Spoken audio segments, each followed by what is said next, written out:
Bem, bom dia, boa tarde, boa noite.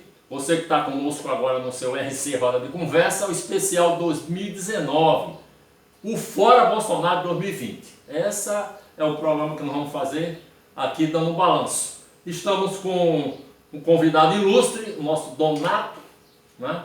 Está aqui conosco, né? A Conceição, Vator e Vladimir. Estou apresentando, cada um pode também se apresentar. Então vamos dar início ao nosso programa, todo mundo anotando aí o início do nosso programa, 11 e 18, né?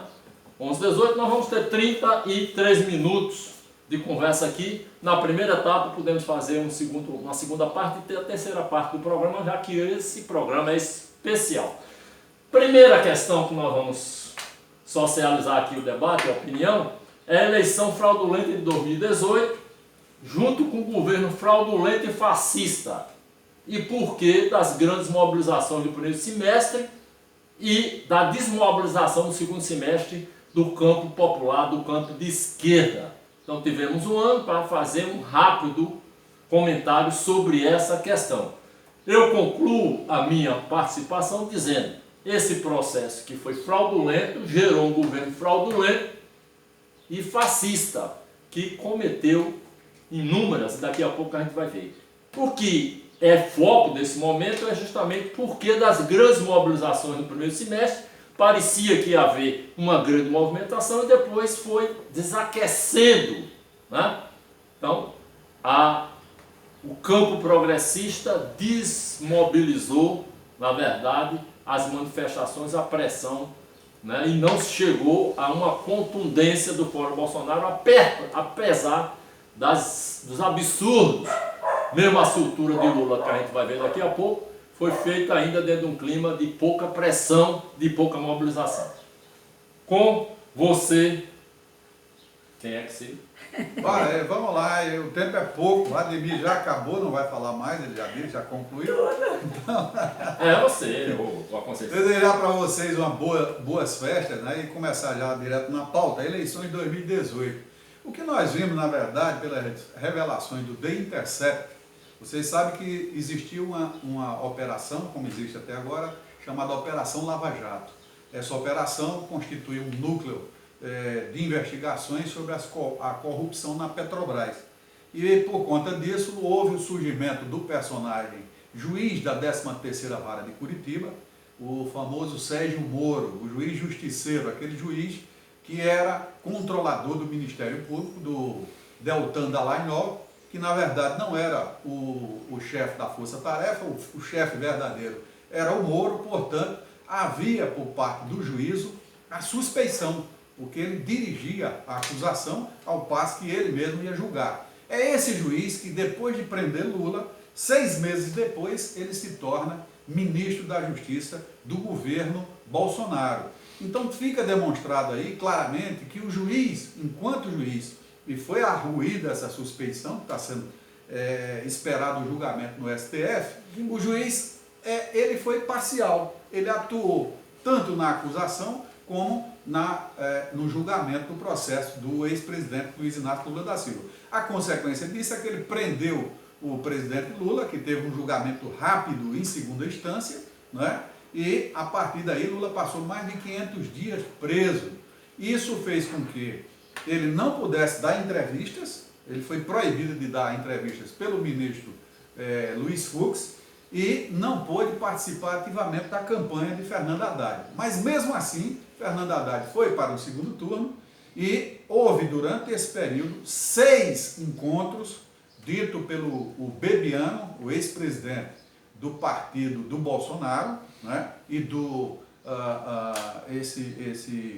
de Pernambuco, o Luciano Bivar, né, que se licenciou por 6 meses para dirigir a campanha. Ele dirigiu o partido, era o coordenador geral da campanha e também dirigia o partido do Bolsonaro. E aí, ele, Bebiano, ao sair do partido, ao romper com o bolsonarismo, ele declara que ouviu do Paulo Guedes que já tinha havido 6 reuniões por parte do clã e da direção da coordenação de campanha com o juiz Sérgio Moro, convidando ele para ser ministro.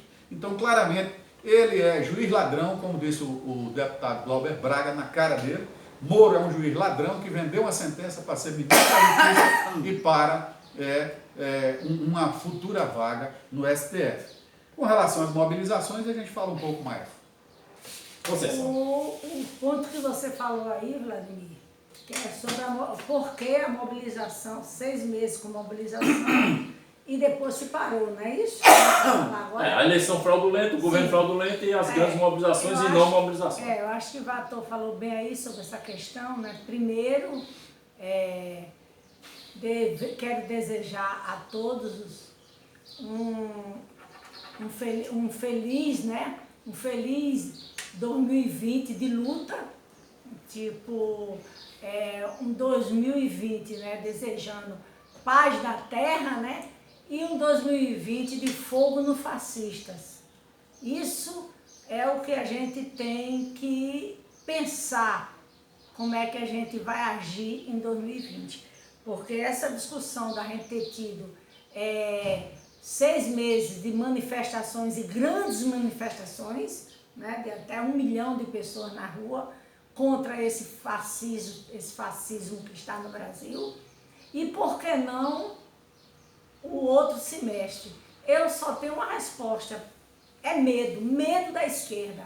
A esquerda está achando que se ela for boazinha, o fascismo e a elite vai deixar ela participar da eleição. Se ela for boazinha, tá entendendo? Ela vai conseguir chegar ao governo novamente, mesmo com alianças com parte da elite, né? Então eu acho que no fundo, essa questão do medo, né? Medo do AI-5, não, deixa Bolsonaro destruir as alimentações com agrotóxicos, deixa Bolsonaro queimar a Amazônia, mas não pode ter o AI-5. Mas não vamos fazer para a rua para não ter o AI-5. Isso no fundo é medo. Olha, vamos pensar, Lulinha, Paz e Amor terminou na cadeia. Né? Terminou na cadeia.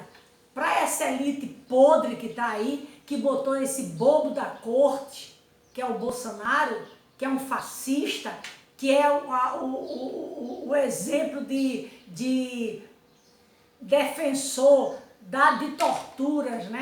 Foi eleito vereador pela primeira vez, apoiado por bicheiro e miliciano no Rio de Janeiro, que foram aqueles que saíram do exército, que não aceitava a democratização. Isso todo mundo já sabe, e ele simplesmente é o bobo da corte. Por que o bobo da corte? O bobo da corte, enquanto fazia o rei rir, ele estava bem. Quando não fizesse, ia cortar a cabeça dele. Enquanto esse bobo da corte fizer a elite ganhar dinheiro, e estão ganhando dinheiro, né? Estão ganhando muito dinheiro, os bancos estão ganhando dinheiro. Enquanto esse bobo da corte fizer isso, ele continua, certo?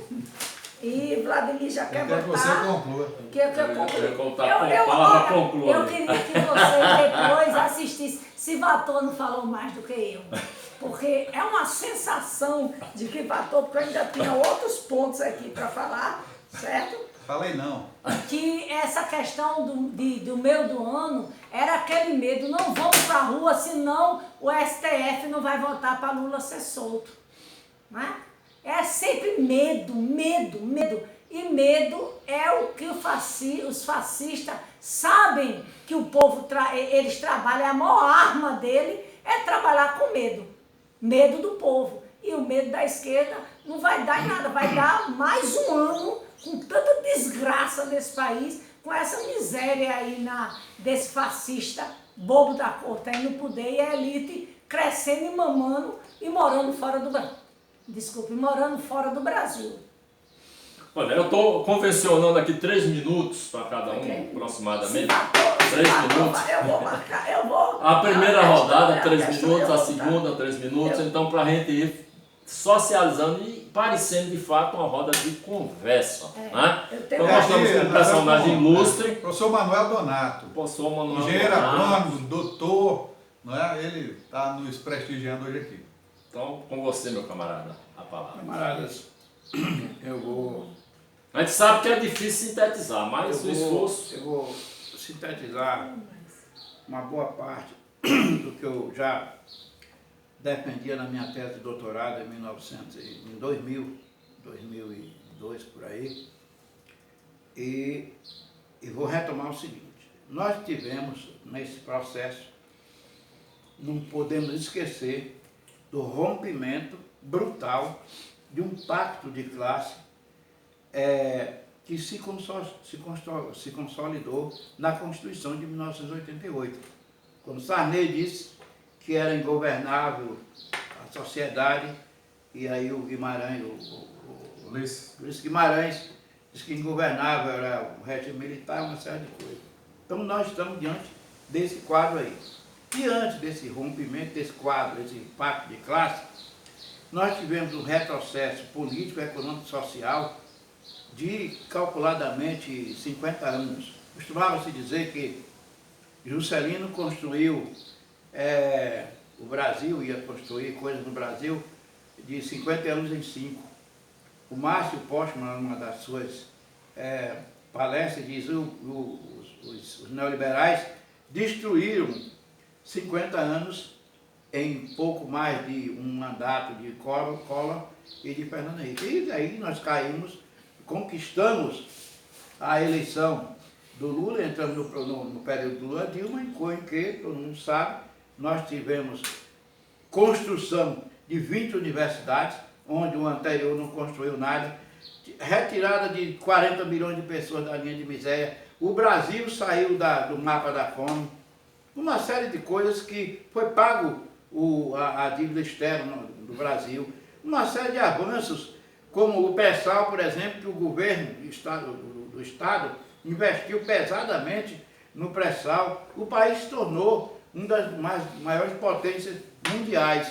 Não é à toa que o presidente da maior potência do mundo chamava o Lula de o cara.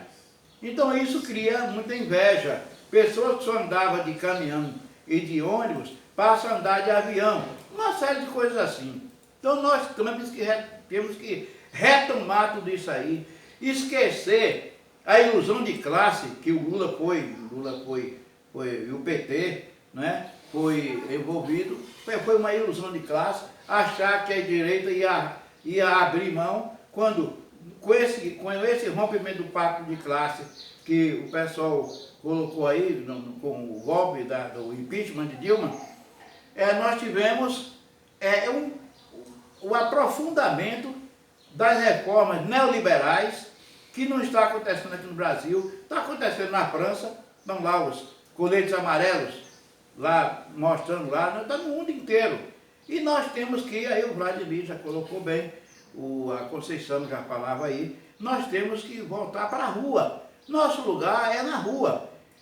E mais ainda, nós temos que recolocar nossas palavras de ordem, porque a sociedade que elegeu Lula, a sociedade que colocou o PCdoB na legalidade, a sociedade que foi criada a CUT e outras instituições, a CTB, essa sociedade não existe mais.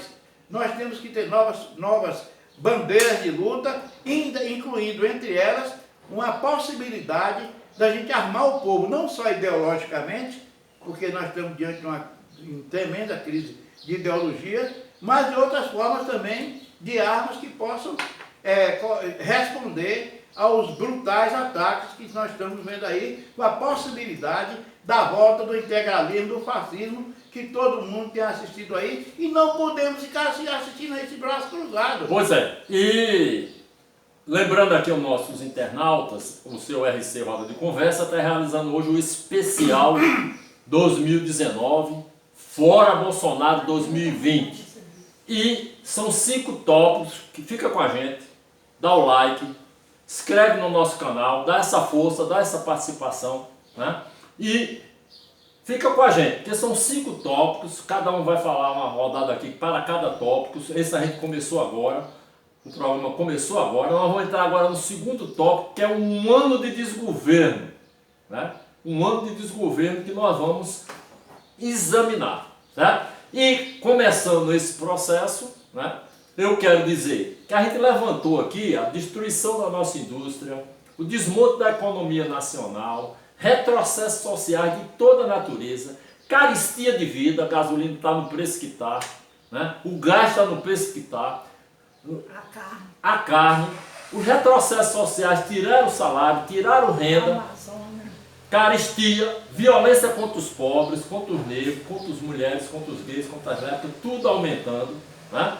A destruição da Amazônia, o petróleo, né, vindo não sei de onde, contaminando nossas praias, a liberação exagerada de agrotóxicos, né? Então, uma infinidade de crimes que esse governo Bolsonaro, né, cometeu. E caiu na máscara da corrupção, que a gente não pode deixar de registrar. A corrupção é cria do capitalismo. E não poderia a família Bolsonaro, uma das mais corruptas do mundo, a verdade é essa, porque ela consegue fazer uma corrupção deslavada e vender uma imagem para a sociedade que são honestos. São honestos. São anticorrupção, mais do que desonestos. São mito anticorrupção. Que barbaridade! Uma família escrota, desonesta, corrupta. Com você, Val. Criminosa. Bem, o governo Bolsonaro, ele se elege, né, no segundo turno, com a margem de 10 milhões de votos, né, mas ele já, praticamente, ele começa em crise, porque logo em seguida, isso foi omitido da opinião pública, é que já existia o escândalo da rachadinha na Assembleia Legislativa do Estado do Rio de Janeiro, já era de conhecimento, de que o Flávio Bolsonaro, um dos filhos do presidente, estava envolvido na questão da rachadinha, onde o salário dos funcionários eram repassados, muitos deles funcionários fantasmas, e era uma prática já de 27 anos na política, tanto do Jair Bolsonaro, que foi sendo repassado para os filhos do Jair Bolsonaro, não é? Então esse governo começa em crise, aí pelo mês de abril, você já tem no carnaval, você já tem as defecções escatológicas do presidente, falando mal do carnaval, e ele vai se especializando em distrair a opinião pública com as bobagens, com as besteiras, com as grosserias que ele vai proferindo ao longo do mandato. Aí pelo mês de abril, posteriormente, você tem uma revelação do Dias Toffoli, de que já no mês de abril já era articulado pelas elites a saída do Bolsonaro, não é? E o Dias Toffoli disse que interviu nesse sentido para permanecer com Bolsonaro como presidente. E aí você tem aí toda uma manifestação no primeiro semestre que vai se avolumando, principalmente quando ele mexe na questão da reforma da Previdência, mas logo em seguida ele toca na questão das universidades. E aí começa a retirar e fazer o contingenciamento de verbas e vai diretamente na universidade. As universidades ficaram de uma maneira tal que já anunciavam que só funcionariam até mais ou menos o mês de setembro, com as verbas que tinha. Então veja que é um governo totalmente oposto àqueles governos que, do Partido dos Trabalhadores, que passaram praticamente 12 anos, 14 anos no poder. Então, você tem aí 8 mais 4 daria 12, mais 1 a 2 anos da reeleição de Dilma, né? Então você tem aí uma destruição de todas as conquistas sociais, né? Você tem o ataque à agricultura familiar, você tem a liberação dos agrotóxicos, como você disse, que é veneno para a comida da população. Você tem o fim da política do reajuste do salário mínimo, professor Donato, que é uma coisa extremamente danosa, e aí você tem toda uma mobilização, a juventude, os estudantes conseguem levar um grande contingente de gente para a rua e, portanto, há toda uma mobilização no primeiro semestre, contra o governo Bolsonaro. Infelizmente, nós tivemos o abandono das ruas, que é lamentável. Conceição. Eu queria continuar, né, como eu estava falando, essa questão como o ponto agora é um ano de desgoverno, né? Um ano de desgoverno, mas não terminou ainda não. Essa semana, o movimento MST em Maceió foi invadido por policiais gritando: Lula morreu, Agora é Bolsonaro e agredindo o pessoal do movimento Os Sem Teto. Isso é um dos braços armados do Estado, a polícia, né?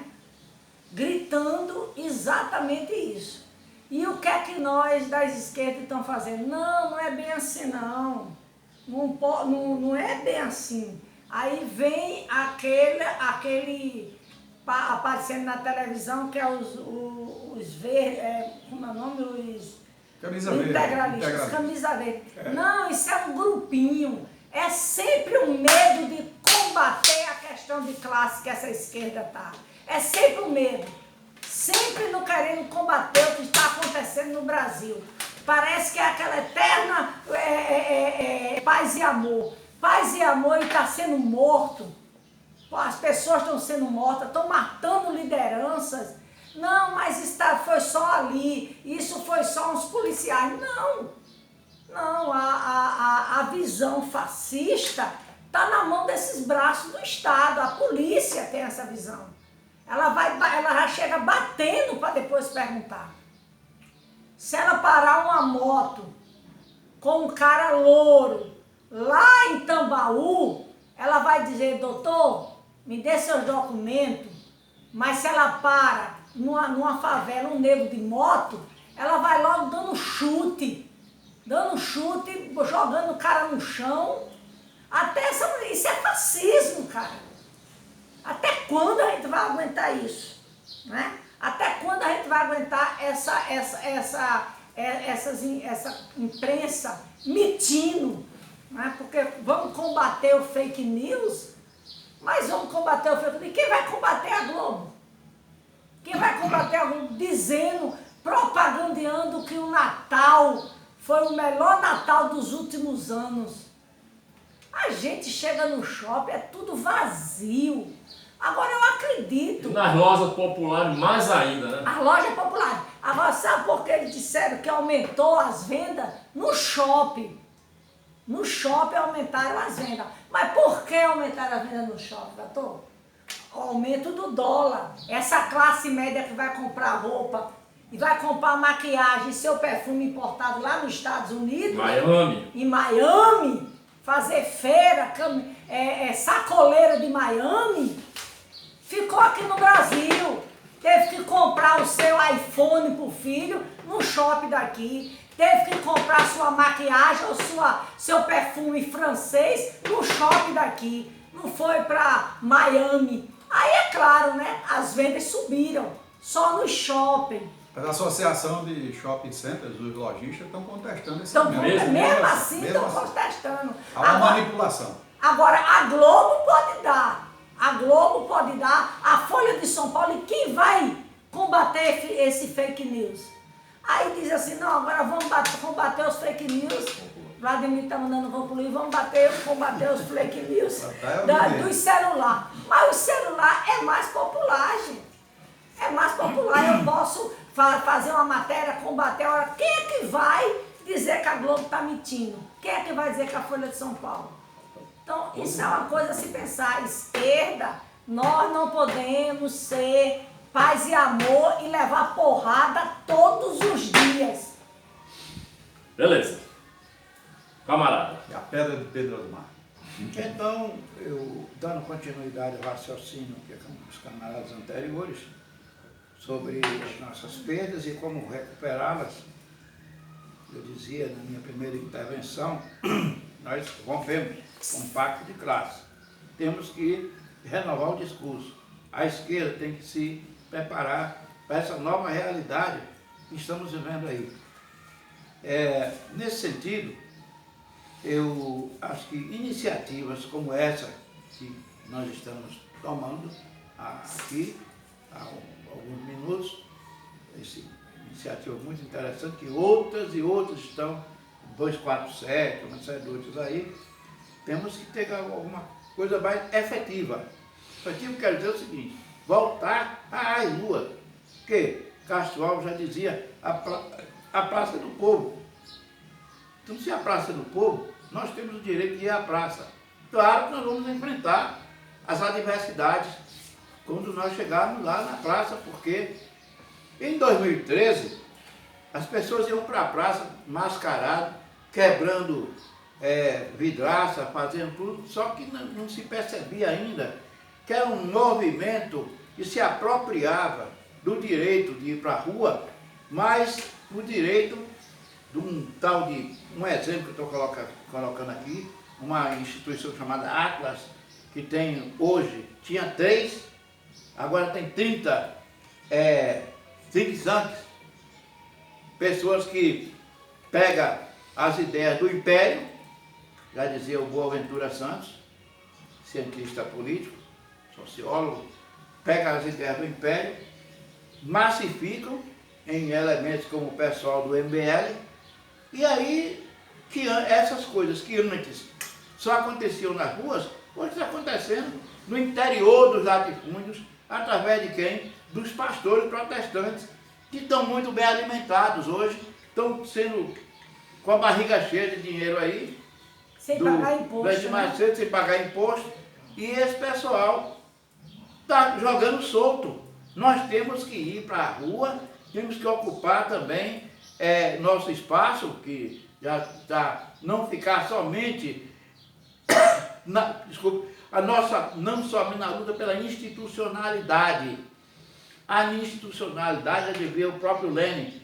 O parlamento é interessante na medida em que ali nós podemos denunciar as falcatruas do capitalismo. Mas o parlamento, já dizia Silvio Mesário, grande filósofo, não é aí somente que a gente tem que atacar. Temos que atacar o capital no coração dele, é no chão da fábrica. É ali que ele renova o sangue se torna venenoso para ele, que é onde ele extrai mais valia. Então, a greve não pode parar o princípio da greve. Temos que estimular coisas como, por exemplo, os caminhoneiros, uma série de coisas que dá trabalho, não é fácil conseguir. Mas nós temos que reocupar esse espaço, retomar esse espaço, bater um tambor forte, porque esse país, o tamanho que ele é e o que ele representa para toda a América Latina, quando isso aqui estremecer, é como dizia Napoleão Bonaparte em relação à China. Na hora que a China acordar, o mundo se tremerá. Se o Brasil voltar a ter seu protagonismo que tinha, com todos os defeitos, com Lula e Dilma Rousseff, nós teremos uma América Latina também se levantando, que isso já está acontecendo, retomando o nosso rumo para uma sociedade mais livre, uma sociedade onde pode respirar, que é o nosso sonhado socialismo científico. Bem, aí estamos já próximo finalmente da nossa primeira parte do nosso programa, o seu RC Roda de Conversa, né? Edição especial de fim de ano 2019, começando 2020 e fora Bolsonaro 2020. Esse é o tema do nosso programa. E o nosso programa está dividido em 5 partes, né? Nós vamos aqui rapidamente falar. A gente já conversou sobre a primeira parte, né, que foi a parte da eleição, de toda uma análise sobre a eleição, e a posse do governo fascista e as grandes mobilizações e no primeiro semestre, a falta de desmobilização no segundo semestre. Um ano de desgoverno, acabamos de falar, e nós vamos, nesse ano de desgoverno, nós tivemos um elencado de comentários aqui de todos, né? Você, meu amigo que não assistiu essa parte, está entrando conosco agora, né? Além de dar o like no nosso RC Roda de Conversa, né? Para dar um alcance maior, participa desse esforço militante, né? Também faz a sua inscrição, né? E encaminha para os amigos, para todo mundo que possa nos assistir. E nós vamos entrar agora rapidamente, antes de entrar na segunda parte do nosso programa, a gente tem alguns minutos ainda. Eu vou introduzir aqui. A gente ainda vai falar sobre o mundo, as efervescentes na luta de classe, a superprodução de conhecimento e produtos, a brutal concentração de renda, 70% na pobreza ou no extrema pobreza, as lutas políticas na Paraíba. Né? Vamos finalizar mais na frente com isso. Mas agora nós vamos fazer uma rápida rodada aqui, mas muito rápida, né? Em relação ao fato político de grande relevância que foi a prisão arbitrária do Lula, né? E a sua soltura, mas soltura entre aspas, porque chove processo ainda contra o Lula, continua todo o processo da manipulação da mídia, da grande mídia e também do judiciário vendido, fraudulento como é, na visão objetiva do que praticou o juiz ladrão Sérgio Moro, né? Então nós vamos rapidamente passar para o ator aqui para situar um pouco, né, até o final do programa, entendendo que estamos faltando cerca de 4 minutos para encerrar o programa, né? Então o Vator vai fazer uma introdução em relação a essa questão da luta política e já vai anunciar o novo programa, a nova parte, a segunda parte do programa em 4 minutos, né? Então é isso que a gente vai iniciar agora, que vai pegar um pedaço nesse programa, nessa parte, e você, se não conseguir assistir, assiste na segunda parte a sequência dos outros opiniões cerca de Lula preso e Lula solto, mas não livre. Com você, Vator. Eu acho que é unânime aqui entre nós que o Lula vai ser absolvido do ponto de vista da anulação dos processos.